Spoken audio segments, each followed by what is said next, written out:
यह संसार कागज की पुड़िया, बूंद परे घुल जाना है। यह संसार कांटों की बाड़ी, उलझी पुलझी मर जाना है। नमस्कार दोस्तों, मैं अविनाश दास रेशनल कबीर यूट्यूब चैनल में आप सबका हार्दिक स्वागत करता हूं। यदि चैनल को सब्सक्राइब ना किए हों तो सब्सक्राइब ज़रूर करें, शेयर करके अपने सभी साथियों तक वीडियो पहुंचाएं। यह चैनल हमेशा विज्ञान को सपोर्ट करता है दोस्तों, और तर्कशीलता को आगे बढ़ाने में समाज के साथ चलता है। साथियों, मैंने सदगुरु कबीर साहब की पंक्तियाँ, 2 पंक्तियाँ गाई है। ये रहना नहीं देश वीराना, इस पद में पंक्तियाँ,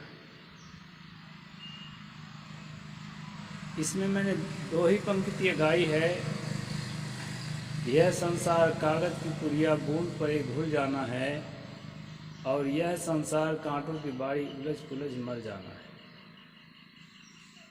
साथियों, क्या आपको लगता नहीं है कि ये पंक्तियाँ एकदम संसार की तस्वीर को खींच कर रखती है? तथागत भगवान बुद्ध ने कहा था, सब्बे संखारा अनिच्चा, यानी सभी निर्मित वस्तुएं विनाशशील हैं, खत्म हो जाने वाली हैं। जो चीज़ें बनती हैं वो बिगड़ कर रहती हैं। यह सबको जानते हुए भी मनुष्य जो है बनाने में ही लगा रहता है। बनाना गलत है ऐसा मैं नहीं कहता, बनाना तो चाहिए और मजबूती से बनाना चाहिए। साथियों, आप न्यूज़ में देख रहे हैं म्यांमार की क्या दशा हो रही है। 7.7 की तीव्रता से भूकंप आया है और जो है शहरों को तबाह कर दिया है। 8 मंजिल, 10 मंजिल, 15 मंजिल, 20 मंजिल के ऊपर में लोग धरती का पानी चढ़ाकर स्विमिंग पूल बनाए हुए वहाँ तैरते हैं, तालाब की तरह पानी भरा के रखते हैं। भूकंप में दोस्तों उस स्विमिंग पूल जो है भारी हिलोरा मारते हुए भवन को हिलाने में मदद करता है, क्योंकि निचले भाग का वजन से ज़्यादा ऊपरी भाग का वजन होगा। थोड़ा भी डिसबैलेंस हुआ तो वो क्या करेगा? भवन को तोड़ेगा। बड़ी बड़ी शोहरतें, बड़ी बड़ी दौलतें, उनकी पोल पट्टी ऐसे समय में खुल जाती है दोस्तों। दरअसल आदमी के साथ में कुछ नहीं, न पहले था, न अभी है, न रहेगा। ये भ्रम का बाजार है जो हम लोग सोच रहे हैं कि ये है हमारे पास। इसका सही अनुभव आज म्यांमार वालों से और आसपास के देशों में जहाँ जहाँ भूकंप के झटके लगे हैं उन्हीं से पूछा जा सकता है। अरबों खरबों की माया, सारी संपत्ति को छोड़ करके और भाग रहे हैं, सड़कों में चिल्लाते हुए भाग रहे हैं दोस्तों। न्यूज़ में आप देखे होंगे, सब चीखते चिल्लाते हुए भाग रहे हैं, तितर बितर हो रहे हैं। 144 लोगों के मरने की खबर है और करीब 750 लोगों की लापता होने की खबर है, और मुझे तो लगता है हजारों लोगों की मौत की खबर बाद में आएगी। साथियों, एक चींटी को आपने देखा होगा, छत से गिरती है चींटी और फिर चलने लगती है। उसको गिरने और नहीं गिरने का कोई पता ही नहीं चलता। वहीं पर एक आदमी जो है छत से गिरता है तो जख्मी हो जाता है, और एक आदमी जो खूब मोटा तगड़ा है वो सीढ़ी से गिर करके ही मर जाता है। ये विज्ञान है दोस्तों। वस्तु की जितने ज़्यादा भार होगी वो उतने ज़्यादा क्षतिग्रस्त होता है। ये वस्तु के भार को मत सोचिए, संपत्ति के भार को भी सोचना पड़ेगा। जितनी ज़्यादा संपत्ति है, जितने ज़्यादा कारोबार हैं, जितने ज़्यादा जो है महलों मकान हैं, भूकंप में उसकी उतनी ही ज़्यादा क्षति होती है। और उससे भी बड़ी क्षति होती है दोस्तों अभ्यास की। हम तप त्याग तपस्या तो भूल ही चुके हैं। हमारी अय्यासी जिंदगी हो चुकी है, और जानते हैं, कहते हैं तप से स्वर्ग और स्वर्ग तप से राज और राज से नरक। ये कहावत है, तप से राज और राज से नरक। राज यही है दोस्तों, प्रधानमंत्री मुख्यमंत्री बनना राज है ऐसी बात नहीं है। किसी न किसी सीमा तक हर आदमी राजा होता है। हर आदमी जो है कहीं न कहीं का मालिक होता है। जितने हिस्से का आप मालिक हैं उतने हिस्से का आप राजा हैं, और उतने हिस्सा के अंदर जो क्षति होती है आपकी राज की क्षति है। क्या करिए क्या जोड़िए थोड़े जीवन काज, छाण छाण सब जात हैं देह गेह धनराज। धन को छोड़ करके, राज को छोड़ करके, घर को छोड़ करके, कोई तो हाथ में बैग भी रखा है, कोई बैग भी नहीं रखा है प्राण बचा के। रुपया पैसा, बैंक बैलेंस, बैंक खाता, मोबाइल, कंप्यूटर, सारा चीज छोड़ के अपना जो है केवल प्राण बचा के भाग रहे हैं। आगे क्या होगा, कहाँ जाएंगे, क्या खाएंगे, इसको कोई नहीं सोच रहा है। ये होता है दोस्तों प्राणों का प्यार, जिंदा रहने का आदमी के अंदर की चाहत। आप न्यूज में देखेंगे दिल दहल जाएगा। बड़े बड़े बिल्डिंग, बड़ी बड़ी इमारतें भहरा कर गिर रही, और जो है उसमें अंदर जो रहे हुए लोग कितने मरेंगे, कितने बचेंगे और कितने लापता होंगे। ये हाल है म्यांमार का और आसपास के शहरों का। बैंकॉक जो है राजधानी है। अभी हमारे साथी बैंकॉक गए थे 2 महीना पहले, तो बहुत वर्णन कर रहे थे बैंकॉक के बारे में। और अब जाएंगे तो दूसरे तरह का वर्णन करना होगा, क्योंकि अब वो बैंकॉक नहीं रह गया। तो साथियों, सदगुरु ने कहा है ये संसार कागज की पुड़िया, बूंद पड़े भूल जाना है। ये संसार कांटों की बाड़ी, उलझ पुलझ मर जाना है। अभी कितना मन उलझेगा, क्या करें, कहाँ जाएं, क्या खाएं, किससे सहायता मांगें। मरने के लिए कोई आदमी नहीं तैयार हो जाएगा। और यह संसार कांटों की बाड़ी, उलझ पुलझ मर जाना है। अभी भारत के संसद में उलझे हुए हैं लोग राम जी लाल सुमन के बयान को लेकर के।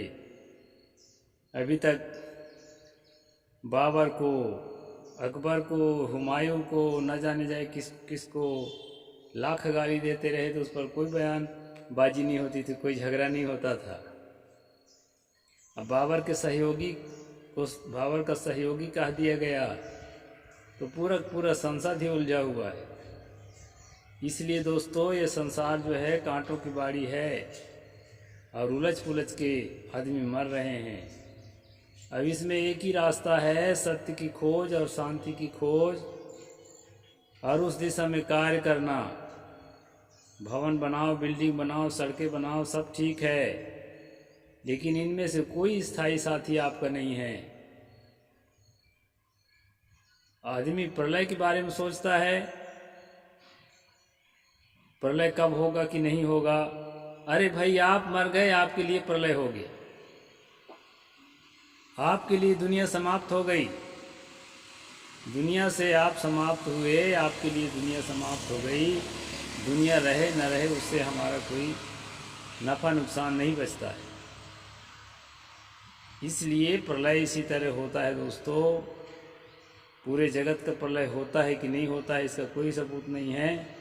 लेकिन अभी जो बैंकॉक में, जो म्यांमार देश के आसपास के शहरों में और अन्य देशों में जो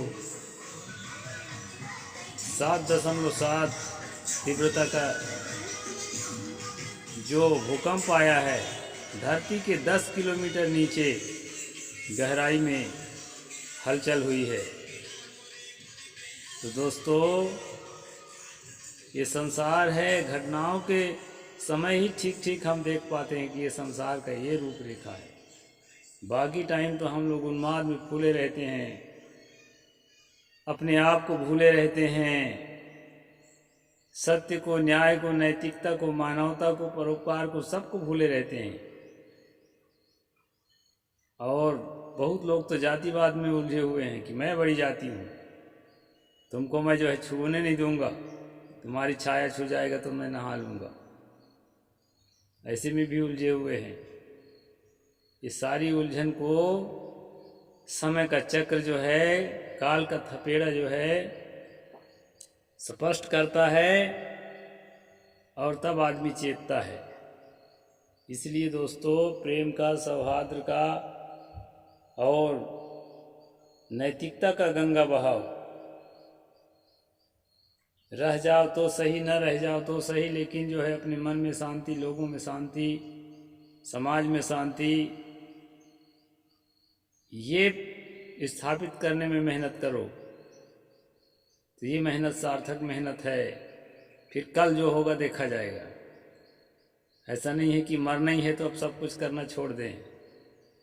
सब कुछ करना ही है, लेकिन मौत को समझते हुए, अपने आप को समझते हुए, अपनी अच्छाई बुराई को समझते हुए, शांति के मार्ग में, सत्य के मार्ग में चलते हुए हमें कुछ भी करना है। तो दोस्तों, ये ताज़ा खबर के आधार पर मैंने आपको बताया कि भयंकर भूकंप आया हुआ है। अभी तक 144 लोगों के मरने की खबर है और करीब 750 लोगों के लापता, घायल होने की खबर है। हजारों लोग लापता हैं, ऐसी खबर मिल रही है। इससे हमें सीख लेना है और सबसे ज़्यादा सीख तो ये ठेकेदारों को लेना है और नेताओं को लेना है, क्योंकि ये साल 2 साल में फट के बाहर आ जाते हैं, ऐसी बिल्डिंग बनाते हैं, उस बिल्डिंग में रहने वाले लोग जो है ना, थोड़ा भी भूकंप आएगा दब के मर जाएंगे। ज़्यादा आएगा तब तो वो अलग बात है। तो सबसे ज़्यादा इनको सीख लेना चाहिए। और पुल बनाने वाले, बिल्डिंग बनाने वाले छोटा ही बनाएं, लेकिन बढ़िया बनाएं, मजबूती से बनाएं। और बहुत ऊंचाई पर स्विमिंग पूल तो नहीं रखना चाहिए। आज के सीन को देखकर मुझे ऐसा लगा कि बहुत ऊंचाई पर स्विमिंग पूल नहीं बनाना चाहिए, और बनाते हैं तो बहुत ही मजबूती के साथ बनाना चाहिए और काफ़ी दूर तक जोड़ के रखना चाहिए। नहीं तो दोस्तों, बाहर आकर गिरने की संभावना बनी रहती है और कोई नहीं जानता कि मेरा नंबर कब आएगा। किसी का नंबर, किसी भी देश का नंबर, किसी भी इलाके का नंबर कभी भी आ सकता है। क्योंकि जिस साल जबलपुर में भूकंप आया था उस समय मैं नेपाल में था, तो मैंने भूकंप क्या होता है टीवी में देखा था। फिर जब नेपाल में भूकंप आया, उस समय इंडिया लौट गया था, तो मैंने अपने जीवन में भूकंप को देखा तो नहीं है, लेकिन टीवी के माध्यम से और समाचारों के माध्यम से और उसके सिद्धांत के माध्यम से जानता हूँ कि धरती हिलती है। कभी भी धरती हिले, घर हिले, कोई चीज़ हिले दोस्तों, ऐसी स्थिति में घर से दूर खुले मैदान में चले जाना चाहिए। उसमें बचने की संभावना ज़्यादा रहती है। वहाँ कोई चीज़ गिरेगी और उसे आप दबेंगे, मरेंगे, उसकी संभावना घट जाती है। इसलिए खुली जगहों पर समय के रहते निकल जाना चाहिए, और समय के रहते नहीं निकल पाए तो मौत तो सत्य है ही है। और तकलीफ, मुसीबत, मौत और बुढ़ापा, इससे कोई नहीं बचा है। ये तो होता ही है दोस्तों। अब जो खबर मिली है वो खबर मैं आपको बता दिया, और संसार की नश्वरता के बारे में बता दिया। इस नश्वर संसार में भूले मत रहिए, भजन करिए, साधना करिए, आत्म विश्राम के लिए, सहज अवस्था के लिए, निर्वाण अवस्था के लिए प्रयासरत हो जाइए। इसमें देर करने की जरूरत नहीं है। लोग जो है साधु मार्ग से घृणा करते हैं कि अरे इनको तो पैसा नहीं मिलता ठीक से, और हम खूब पैसा कमाएंगे, 60,000, 70,000, 1 लाख महीना कमाएंगे, 2 लाख महीना कमाएंगे, हम बहुत पढ़े लिखे हैं, हमारी योग्यता बहुत है, हम क्यों साधु मार्ग में जाएं। दोस्तों, सब कुछ अनित्य है, सब कुछ नष्ट हो जाने वाला है। केवल जो है सहज अवस्था में प्राप्त होने वाला व्यक्ति जीवन का सच्चा सुख का उपभोग करता है। इसलिए साधु मार्ग में आना बिल्कुल भी गलत नहीं है, और घर में रहकर साधना करना भी बिल्कुल गलत नहीं है। साधना सबसे ज़रूरी है दोस्तों, और संसार के नश्वरता को समझना सबसे ज़रूरी है। तो मैं भूकंप के संदेश के माध्यम से संसार की नश्वरता को स्पष्ट करने का जो है प्रयास किया। साहिब बंदगी, जय जोहार।